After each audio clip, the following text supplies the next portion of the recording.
Hello and welcome to the Making It in Asheville podcast. This is your friendly neighborhood podcast where each week we sit down, typically with an Asheville-based small business owner, entrepreneur, community member, ask them what they are making and how they are making it in Asheville. I'm your host, Tony Ubertaccio. This is the season finale of an e-commerce focused season, and it's been an incredible season. And this episode, we're going to, in case it's your first time here or you missed any, there's been a lot of content over the last quarter, do an overview of all of the things we've heard, lessons we've learned, guests we've had, so that there's perhaps a meaningful takeaway for the community to use in their own businesses or for you to hear and be perhaps inspired by. So want to quickly give you context for what we did this season. This season was an e-commerce focused season. We sat down with businesses that are doing all sorts of different types of e-commerce and retail businesses. We ran this season entirely out of Earnest. So Earnest was our season sponsor this year. If you haven't heard of Earnest, it's an incredible business, incredible location, and they were wonderful to us. So Earnest is, you can look it up as Earnest Ready Made, Earnest Co-Warehousing and Co-Working. Earnest is awesome for e-commerce businesses. What they do right now, and it's a number of different value props for small businesses, and this perhaps why they were a perfect sponsor for the season. They have co-warehousing space right off of Sweeten Creek near the exit 51 on Route 40, where businesses like the ones that we interview this season can set up shop and operate from a scalable warehouse space. And my wife, who's a guest this season, joined Earnest several months ago at this point, but the quality of life for her has gone through the roof. So she has this hundreds of square foot space that is built to be perfect for product storage and fulfillment. They have multiple loading docks that get constant deliveries from UPS, USPS, FedEx. In terms of fulfillment and shipping for Sarah, her business has experienced meaningful changes in the amount of time that it takes to fulfill orders and in the amount of time it takes to receive orders, 24-hour access to the location, climate-controlled spaces, and the ability to grow in it has been wonderful. So Earnest has that part of the business, which is, call it modular warehousing, but they also offer a bunch of services like the ability to pack and ship product for you out of your own warehouse space, in their space, or the ability to hold your actual inventory in their portion of the warehouse space, 60,000 square feet total in the space, and they'll store it for you, pack it and ship it for you. Absolutely a gift and a godsend for my wife's business, and also an incredible sponsor for our season. If you haven't checked out our YouTube channel, this season was produced thanks to John Dupree, exceptionally well. From their space, you'll see a portion of their co-working side. And so tons of desk space, couch space, meeting room space that is just beautiful and gets an incredible amount of natural light. Shouts out to the fine folks at Earnest for sponsoring this season. So that was the background of the season. We found a sponsor that was a perfect fit for the content that we wanted to double click on this season, which is e-commerce and retail. And we sat down and had incredible conversations with about 12 business owners based in Asheville that are running different types of businesses. And across all of those conversations, there are a lot of themes, there are a lot of incredible nuggets that stand out to me. And I did my best to try and consolidate all of that into some standout thoughts that I'm taking with me as we move forward from the episode or from the season.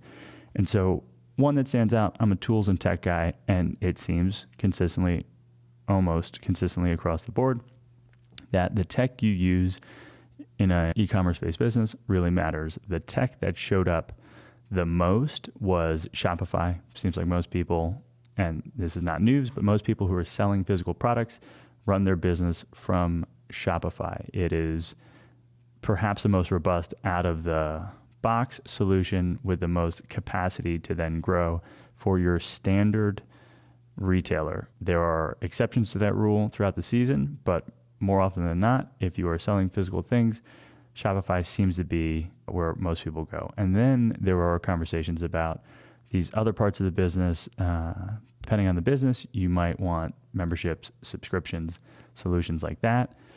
Out of the box, there are options with Shopify that can do that. You can do it on WordPress. We have some folks in WordPress doing it. All that to say is that technology should, as best possible, support the customer experience that you want to deliver to your customer and support the vision that you have for your business. And whether it's Shopify, WordPress, Squarespace, the type of business that you're in, you might not be an e-commerce business. There are different technologies that seem to do the best out of the box as you launch a business or attempt to grow or evolve your business. So make sure that you're using the right tech to deliver the experience that you want.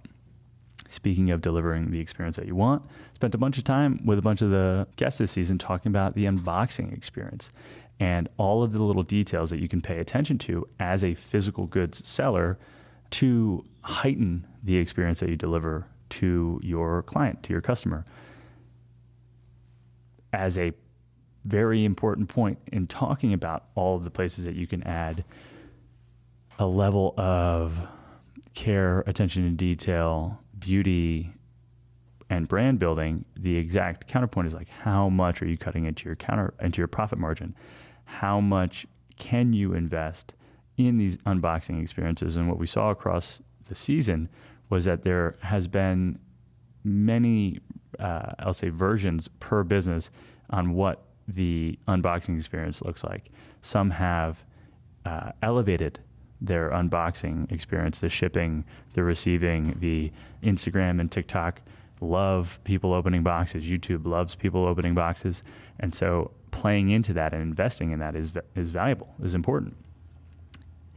We've also seen heard stories of businesses that have scaled back on their unboxing experience because every single packaging tape that has your logo and fill paper that is eco-friendly and recyclable and post-consumer and has your logo and all this stuff, like all of those add costs. And over time, every cent that you put into packaging is money that comes out of profit margin. And so that balancing act between unboxing and profit margin, big theme throughout the season. What that says to me is making sure you know your numbers as any type of business and knowing where you are in your profitability journey is incredibly valuable.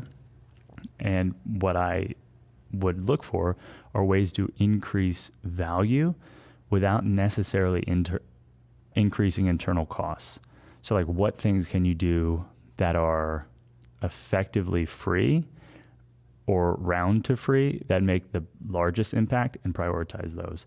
That could be email marketing, welcome series, value add. It could be any number of things. And I'll leave it up to you to play with that, and we could talk about it. Email me, DM me. But business by business, we're looking for ways to increase value without necessarily meaningfully changing our internal cost structure. The other theme throughout the season was all of the many ways that you might consider marketing channels for your business and or launching your business. And there were plenty that we talked about. The ones that stand out to me, and I'll double underline this, is email marketing. I think that without question across the board, it was consistent that email marketing seems to be the number one channel for marketing for client-facing communications, whether or not it is the channel that the business spends the most time on. It seems to me some of the folks we had on this season perhaps spend more time doing social media type things or live events, like in total time investment. But number one to drive sales, number one to drive recurring sales, number one is email marketing. So we got to think about that, especially and including when launching a new product or a new business. The other thing that came up a bunch was this idea of rep groups. And so we had a season focus on retail and e-commerce businesses. Meaningful portion of our guests had some version of wholesale, and might be news to the audience, but like rep groups are this kind of distributor level of wholesale and seems to add meaningful value to businesses who participate in wholesale activities. And what I think the transferable there for all businesses, whether or not we're in retail specifically, is who exists that owns the awareness, attention, and for, on a high level, distribution channels. Who owns distribution to our target audience? And how do we create relationships with them that are mutually beneficial so that our businesses grow? And rep groups was a little bit of a surprise to me. Makes sense now, but rep groups were a meaningful portion of some of the conversations we had with e-commerce business owners this year. And the last ones are known quantities, whether it's social media and social media strategy. Had an incredible conversation about using live Instagram campaigns, like live stories, to sell product with Solku. We'll talk about that probably when we talk about Solku in a moment. But social media and the many strategies across social media about storytelling, about behind the scenes, about how to think about brand building on social. Kickstarter to launch businesses showed up a number of times, and to launch new products showed up, and how to think about using crowdfunding as a business. Takeaway there is grow an email list, get excitement before you launch, and then have a battle plan to make your first day as powerful as possible so that it's already a done deal and PR can support you knowing that it's going to actually work. Last note was on live events, and a number of the guests this year have done a number of different forms of live events. The one that kind of stands out to me was our guest, Pirani, who make these incredible tumblers. We'll talk about it when we talk about Pirani, but some of their best successes have been in providing product at low or no profit to large events, and then having their product in the hands of artists, musicians. They've seemed to have gotten a lot of great success and return from that type of live event investments. We've seen a ton of trade show conversations and marketing mix, launching strategies, mixed bag, but it all seems to be, how do we get to where our customers are? And then once we know who they are, how do we get back to them? So email becomes incredibly important. Last of the themes that I extracted from this season is the idea that storytelling and unique value that founders have as creators are meaningfully important. And most of the guests this season have stories, have businesses where they're intrinsically connected to the business itself. Not all, but most. And these founders, what stood out was all of them, in varying degrees, have worked towards taking non-essential work off of their plate.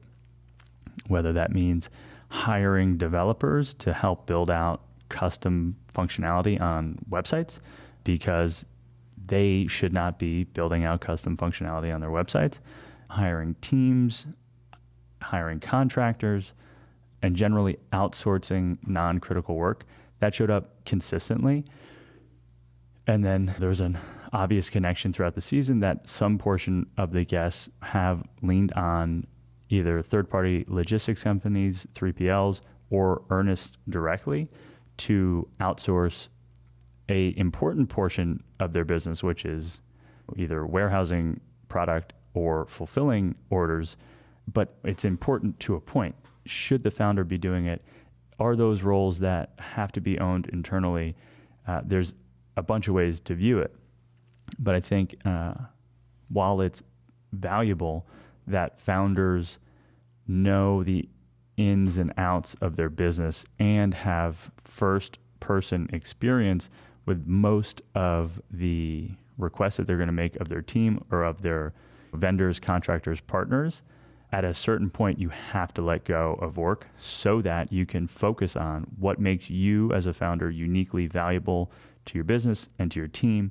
And almost always that's going to mean you have to let go of things like fulfilling your orders personally, have to let go of things like owning social media personally always, have to let go of just lower value work that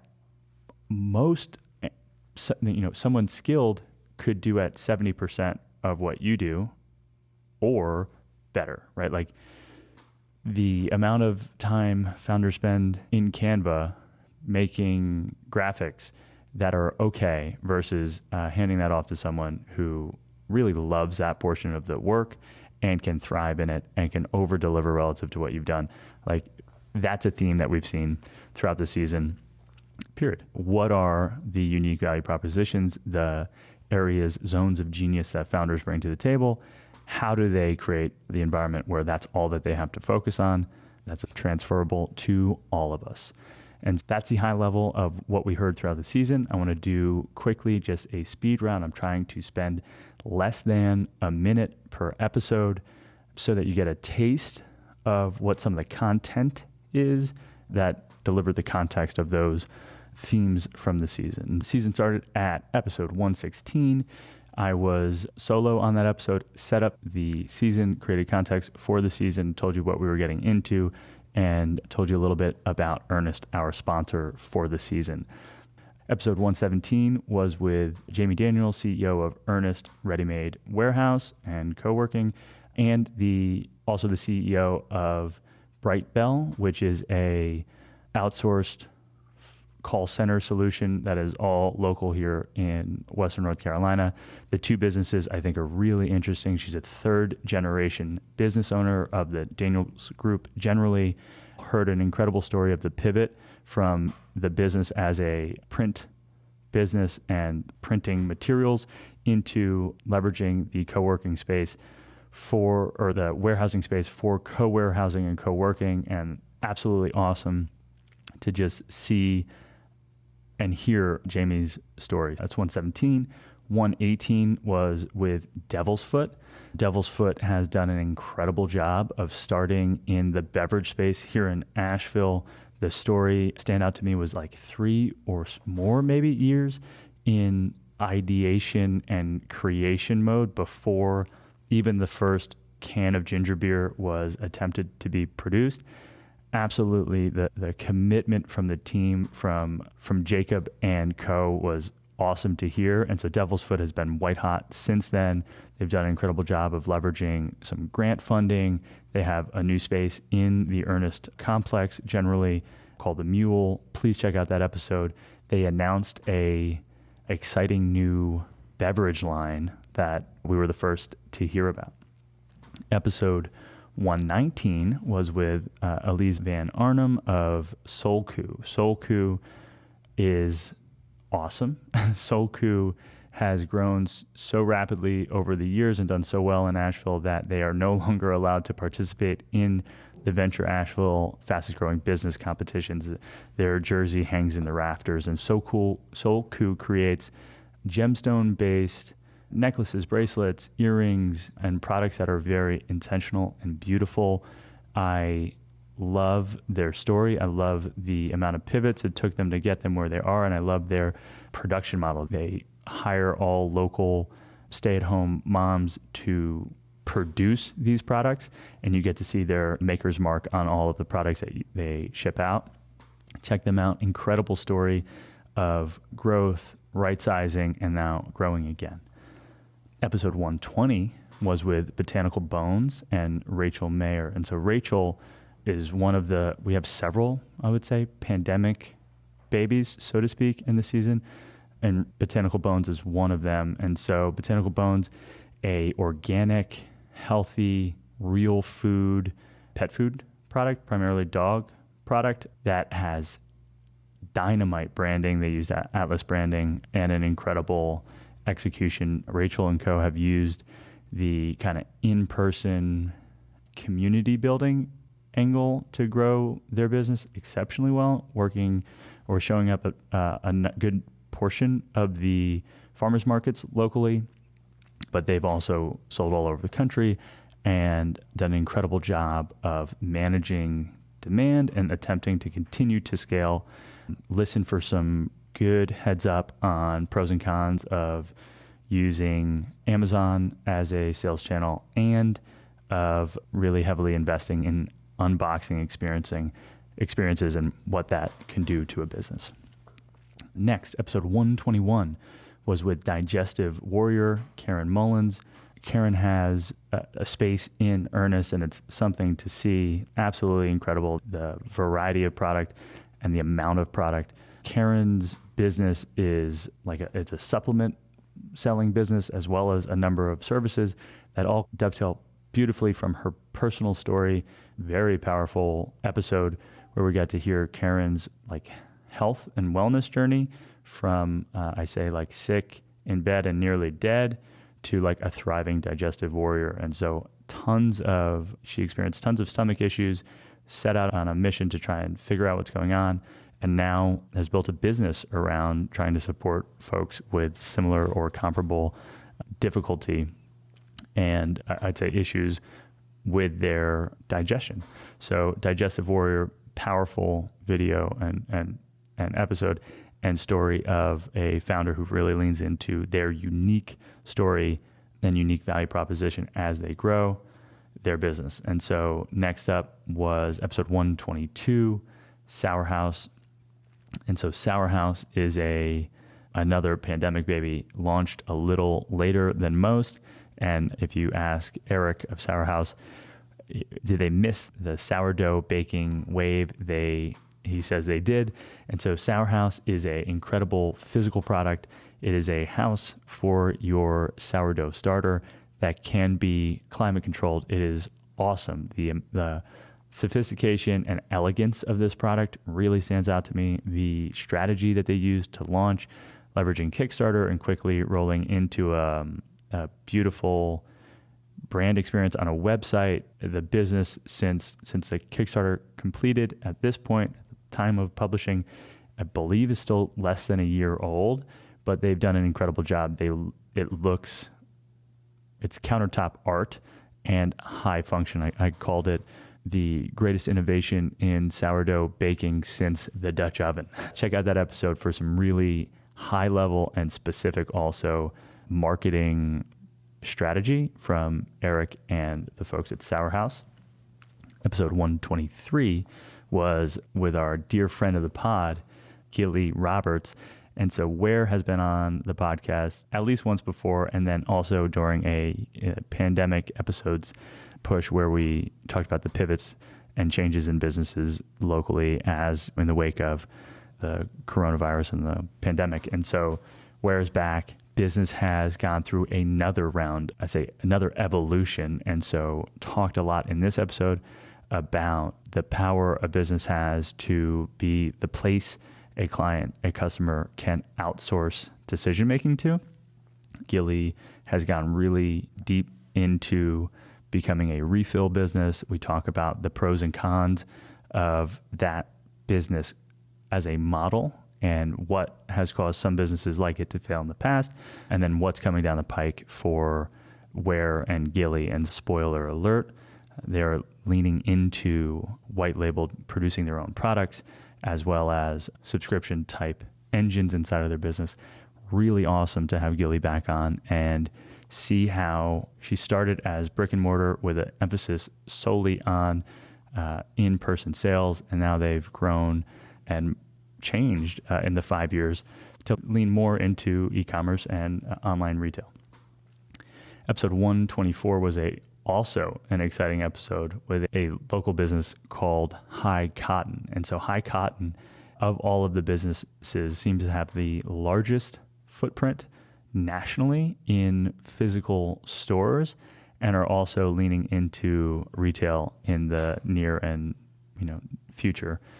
future and long-term future. And so High Cotton primarily does coasters that are funny and stickers and doormats and physical product, like a business that has a very lean team, does meaningful amounts of revenue and is attempting to transition from a almost exclusively wholesale and rep based, where we talked about rep groups at the top, wholesale and rep group based business into one where transactions are happening on their website. We talk a little bit about that strategy and what they're thinking about. And I loved it. That business is, I want to say, over 20 years old, maybe over 25 years old.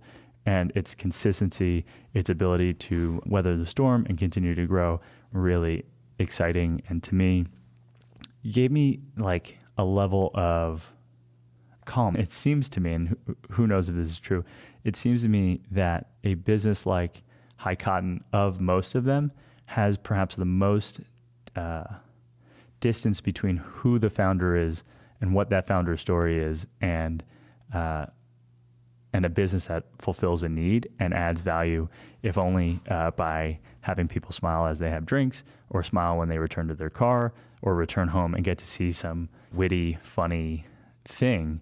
Just very inspiring business for me, generally. High Cotton, episode 124. Next up, episode 125, you go from coasters, not proprietary, to episode 125, Pirani Life. And Brandegé Pierce, the co-founder of Brandegé, is the product designer, is the seemingly like the engine in a lot of ways that gets these products built. And I'm holding my Pirani tumbler in my hand. The Pirani tumbler it's the love child of a red Solo cup and a Yeti tumbler. So it's a triple wall insulated tumbler, keeps hot, keeps cold. And the business is a couple years old. They moved to Asheville a couple years ago, not long after launching the business, and have been like on a tear. And so you're starting to see these tumblers all over Asheville and just all over generally. Patented product, specific product, really well engineered, like these lids. You pretty much can't close the lid if the tab is closed, like the air pressure is too tight. Just absolutely perfectly engineered, incredible product, and an incredible business. And so hearing Brandegé's story of the inception of the idea, the Kickstarter plan, Kickstarter success, to what they've done to continue to see growth in the business, really compelling and unique. And I expect continued growth and success for them for sure. Episode 125. Episode 126 was with Runner's Box and Laura Jorgensen.